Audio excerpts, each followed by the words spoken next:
अवगुण मेरे तुम ढक लोगे, अरे अवगुण मेरे तुम ढक लोगे, इतना है मुझे एतबार, इतना है मुझे एतबार। एक बात बताओ, तालियां बजाओ। अगर श्याम को मानते हो ना, कभी भी किसी के दूसरों के अवगुण मत देखना, कभी भी किसी के अवगुण दुनिया में प्रचार करने की कोशिश मत करना, क्योंकि भगवान ने अधिकार हमें नहीं दिया है। ये न्याय करने का अधिकार सिर्फ खाटू वाले श्याम को। तालियां बजाओ। मेरे अवगुण प्रभु तुम ढक लोगे, मेरे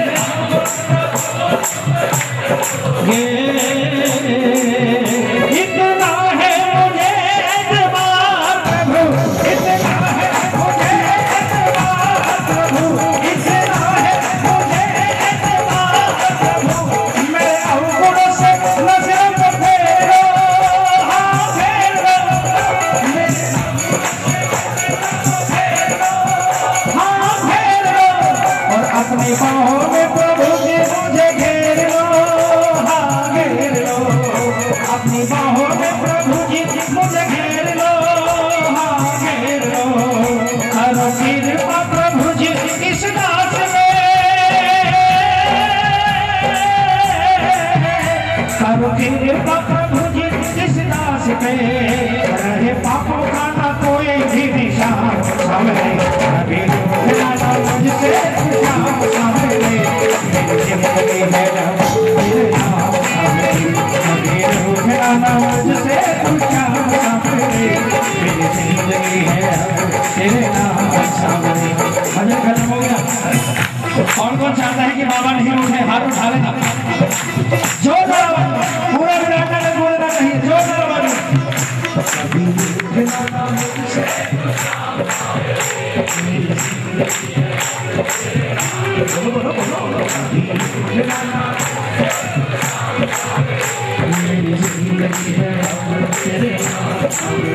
कभी उठना ना मुझसे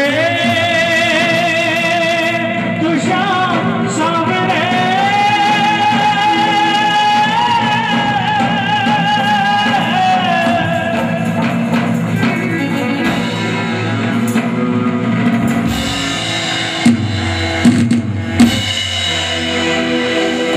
हारे के सहारे बोल खाटू नरेश की, बोल श्याम प्यारे की।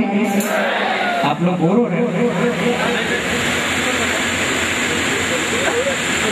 जयकार तो ऐसा ऐसी जयकार बोल हारे के सहारे की।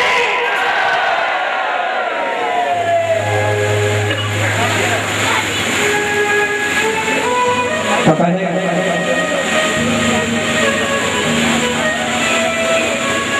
कल जब मैं आपके नेपाल में आया, मैंने इनको एक पर्चा दिया था, एक डॉक्टर का प्रिस्क्रिप्शन दिया था। परसों कलकत्ता में दो बहुत बड़े डॉक्टरों को दिखाकर मैं आया, और उन डॉक्टरों के हिसाब से अगर उनकी मैं मानूं तो उन्होंने कह दिया कि आपको कुछ बोलना ही नहीं चाहिए। गाना तो दूर की बात है, आपको कुछ बोलना भी नहीं चाहिए।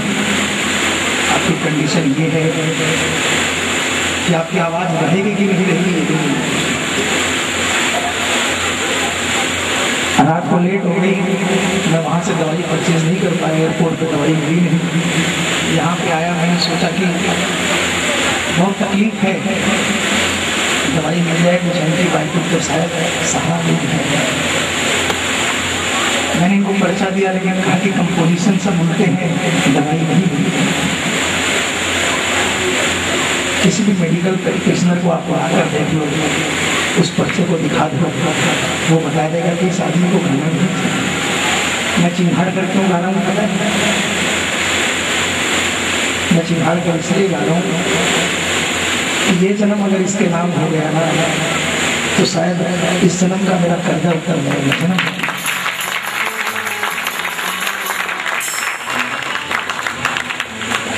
अगर भगवान से भगवान एक ही बात करता है, कोई भी काम करो पूरी सत्यता से और निष्ठा से। अगर आप अपने काम में अगर आप मन चुराते हो या आप अपने काम में थोड़ा सा भी ध्यान लगाते हो तो वो काम कभी सफल नहीं होगा। मुझे पूर्ण विश्वास है, मैंने बाबा को यही कहा, कल रात को कहा बाबा आज गवा देना और उसके बाद अगर कल नहीं गा पाऊं तो यहीं पर मेरी क्रिया करवा देना। आज जब दोबारा यहाँ पर आया तो भी जोर पर यही बोला बाबा आज गवा देना और गवाने के बाद अगर कल नहीं गवाना हो तो मेरे जीवन लीला खत्म कर देना। कोई दिन ऐसा नहीं आए कि तेरे भजन गाने के लिए मुझे सोचना पड़े कि मुझे गले पर जोर देना है कि नहीं।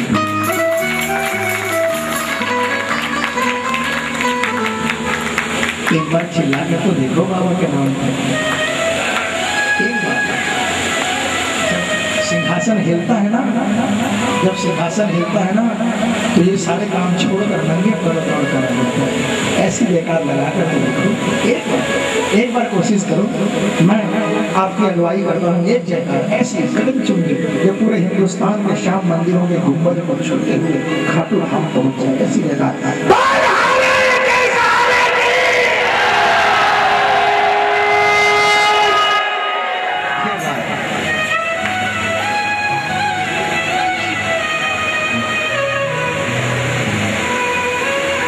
बड़े सौभाग्य की बात है विराटनगर मानो आपके लिए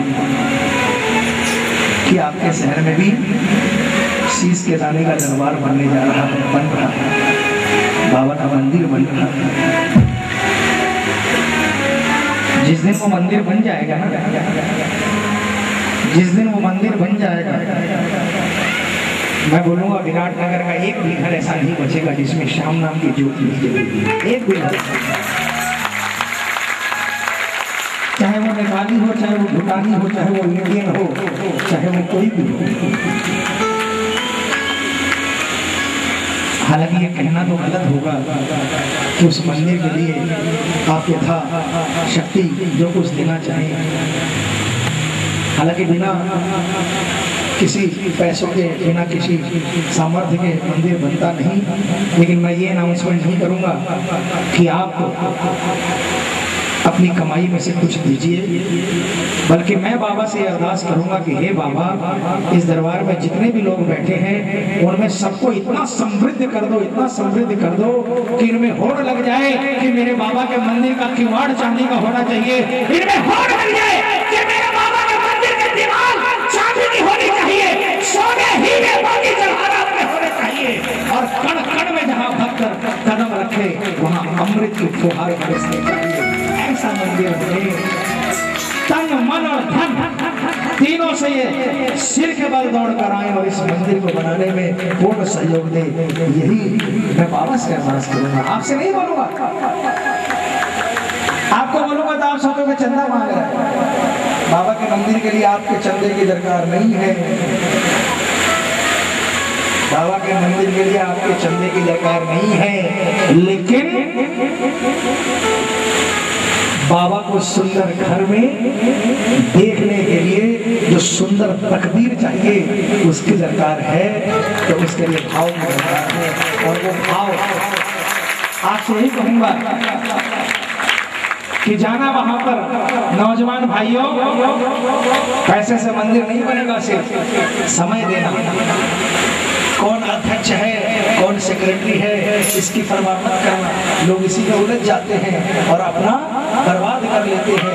बाबा आना चाहिए, हमारा बाबा प्रेसिडेंट होना चाहिए। कोई बोले कि भैया 40 उठाकर उधर रख दो, तो ये मत सोचना कि उसकी बैलेंस शीट तो मेरे से बहुत नीची है, वो मुझे हुक्म कैसे चलाएगा। तुम ये समझना कि जो 4 ईंट उठाने वाला कोई फकीर नहीं बोल रहा, वो बाबा श्याम बोल रहा है। 4 ईंट उठा दी, 4 तो कसम खाटू वाले की, कसम लीले घोड़े वाले की, आपकी जिंदगी की ईंट कभी भी नहीं हिल सकती, आपके घर का मंदिर कभी भी नहीं हिल सकता, आपके बच्चों की नींद कभी डगमगा नहीं सकती, आपके बच्चों के कदम कभी हिल नहीं सकते। ये सहयोग आपसे चाहिए उस मंदिर के लिए। और बाबा से मैं भी अरदास करूंगा, जब मंदिर बने अगर मैं जिंदा रहूं तो मुझे उस दरबार में माथा टेकने का मौका जरूर मिलेगा।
मैंने पहले ही कहा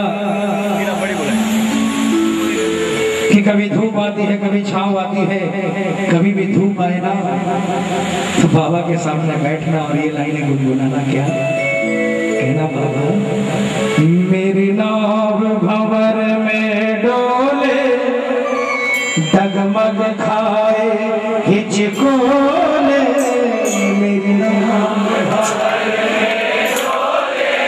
डगमग खाए हिचकोले, कहीं डूब न जाए बाबा, अब तो आके सुध ले, कभी डूब न जाए बाबा, अब तो आके। अपना बेटा मानो तो बेटा मान लेना मुझे, अपना भाई मानो तो भाई मान लेना, अपना मित्र मानो तो अपना मित्र मान लेना, लेकिन कभी भी भगवान ना करे कोई धूप आए, लेकिन कभी भी कोई धूप आए ना, ये दो लाइनों को अपने बाबा के सामने खड़े होकर सुना देना। कसम खाटू वाले की धूप चली जाएगी। पूरे हाथ उठा लो, पूरे पूरे, बड़ा प्यारा भजन है, बहुत प्यारा भजन है, पूरे हाथ उठाना और जोरदार तालियां बजाकर बोलना, क्या मेरी नाव भंवर में डोले, डगमग खाए हिचकोले, मेरी नाव भंवर में डोले, डगमग खाए हिचकोले, कहीं डूब जाए बाबा, अब तो आके सुध ले, मेरी नाव भंवर में डोले। कैसे नाव कैसे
इतना घिर गया हूँ बाबा, इतना घिर गया हूँ,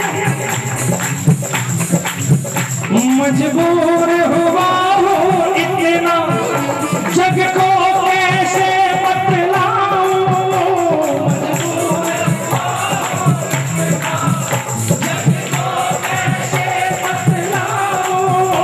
दिल चोर नहीं है मेरा, कैसे विश्वास दिलाऊं, मजबूर हुआ हूँ इतना, मेरे श्याम,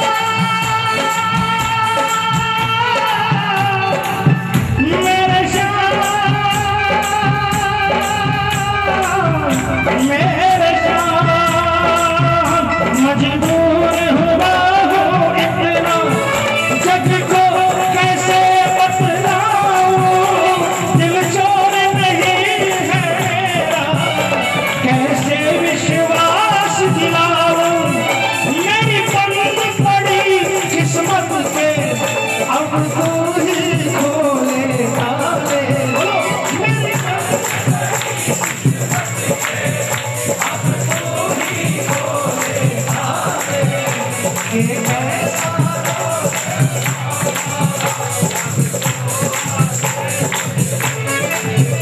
ये कैसा दोष हमारा, हम गलती करते जाते।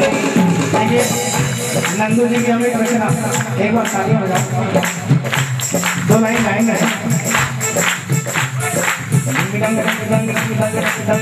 तालियां बजाओ, कहना बाबा से सच्चाई बाबा, तुम पग पग पर समझाते, हम फिर भी समझ न पाते, तुम पग पग पर समझाते, हम फिर भी समझ न पाते, ये कैसा दोष हमारा, हम गलती करते जाते, पग पग पर समझाते।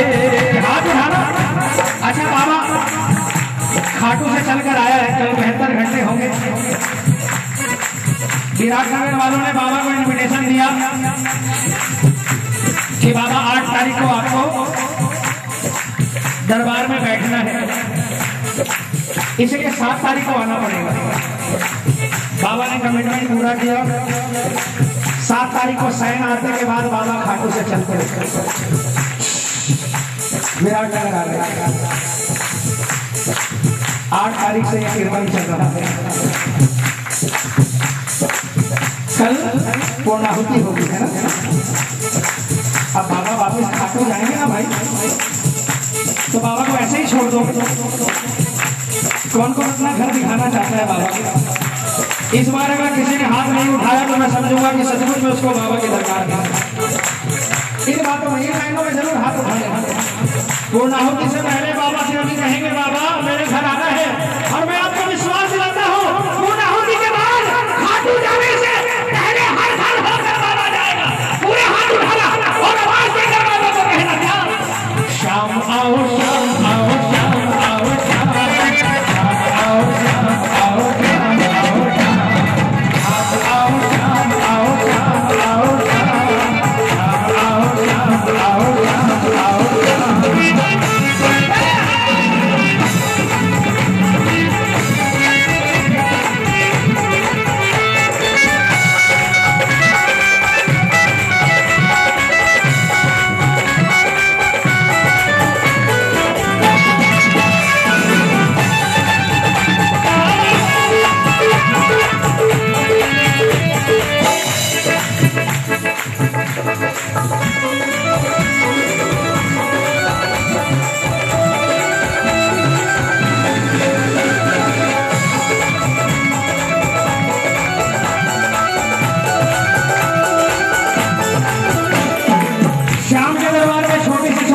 बहुत बड़ी होगी।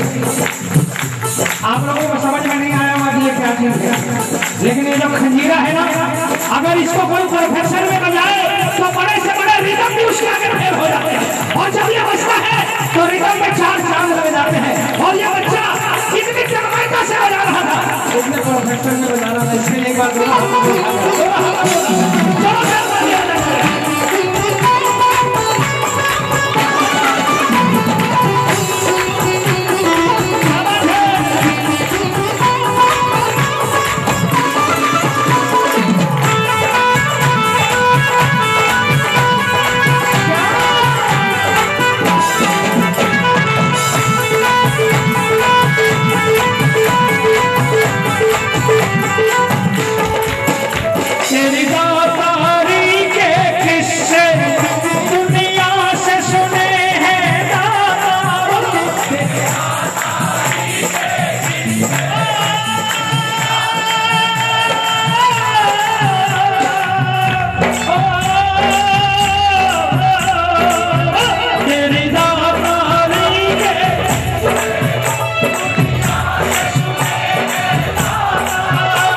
अब मेहर करे तो जानो हारे का तू साथ निभाता किरदारी के किस्से हो दुनिया से सुने हैं दाता अब मेहर करे तो जानो हारे का तू साथ निभाता है हर सिवा तेरा कह दे दुखड़ों को कैसे झेले तेरा हर सिवा तेरा कह दे दुखड़ों को कैसे झेले कहीं डूब न जाए अब तो आके सुध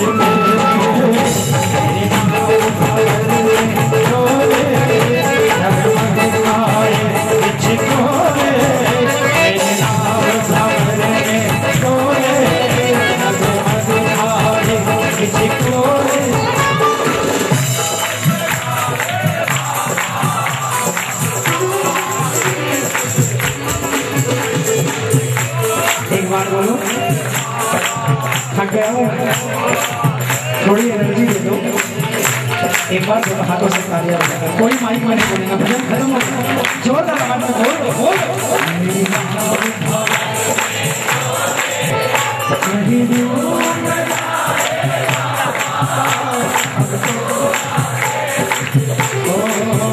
कहीं दूर न जाए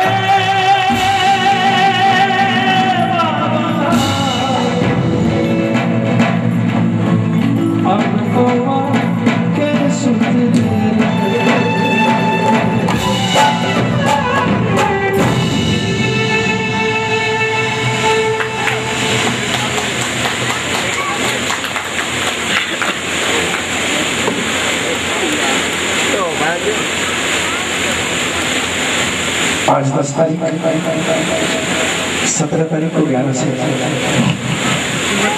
घर में पहुंचा श्याम के दरबार जिंदा मेरी हाजिरी बाद में लगाऊंगा आपकी 11 को खाटू में हाजिरी लगवाओगे हाजिरी बाबा से कहूँगा बाबा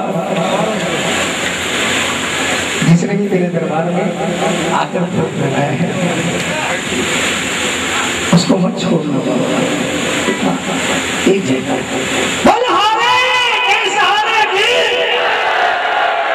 आइए उस भजन का समय आ गया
एक शाम भक्त सिलीगुड़ी जा रहा था।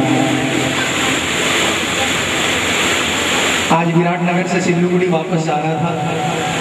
उसने मुझे कहा कि अगर आप ये 2 लाइन सुना दोगे तो मैं सिलीगुड़ी कल सुबह चला जाऊंगा। मैंने कहा अगर आप मेरी जान भी मांग लेते मैं दे देता, अगर आप बाबा के दरबार में रुकते। इसलिए ये 2 लाइन उस शाम तक भाव प्रधान होता है। किसी भी भजन के भाव से आप बाबा को बिठा सकते हैं। देखिए जिनको जाना था वो चले गए। अब हाथ जोड़कर एक निवेदन करूंगा, 2 भजन सिर्फ 2 भजन और गाइए। मैंने कीर्तन शुरू करने से पहले कहा था कि आपकी दीवानगी को देखकर मैं नतमस्तक हो गया, और ये 2 भजन वैसे ही थे। आपने अपना सब कुछ दिया है कल से, मैं देख रहा हूं। अगर आपकी जगह जनता में मैं भी बैठा होता ना तो मैं गाने वाले का सिर फोड़ देता, हाथ उठाता, ताली बजवाता। लेकिन आपने मुझे झेला है, मुझे बर्दाश्त किया है, इसके लिए मैं कृतज्ञ हूं। झूठ नहीं कहता, क्या कहता, मुझे मालूम है, मैंने सुना है बड़े बुजुर्गों से कि शाम के दरबार में कीर्तन में बैठकर कोई इंसान कुछ भी किसी भी भाव से अगर बाबा की सेवा करता है तो बाबा देखता है। इसीलिए मैं देखता हूँ कि आप भजन गाओ, हो सकता है गाने में आप समर्थ ना हो, ताली बजाओ, हाथ उठाओ, तो कोई ना कोई रूप से आप सेवा करोगे, मेरा बाबा देखेगा। अरे आप हाथ उठाओगे तो मेरा फायदा थोड़ी होगा, मेरा नहीं होगा। मेरा तो 2-4-5% का कमीशन होता है बाबा से, क्योंकि हर क्षेत्र में कमीशन है। हम भी बाबा के एजेंट हैं, कीर्तन करते हैं, लोग बाबा का नाम लेते हैं, 5% बाबा हमारी दलाली रखता है। लेकिन आज कसम खाटू वाले की विराटनगर में बाबा को बोल के जाऊंगा कि बाबा जिसने भी हाथ उठाकर, जिसने भी भजन गाया, जो भी दरबार में आए, इनको जो भी देना 100% देना, मुझे आज दलाली नहीं चाहिए। दिल से कह रहा हूँ, ये मत समझना कि मस्का लगाने के लिए, बिल्कुल सच्चाई।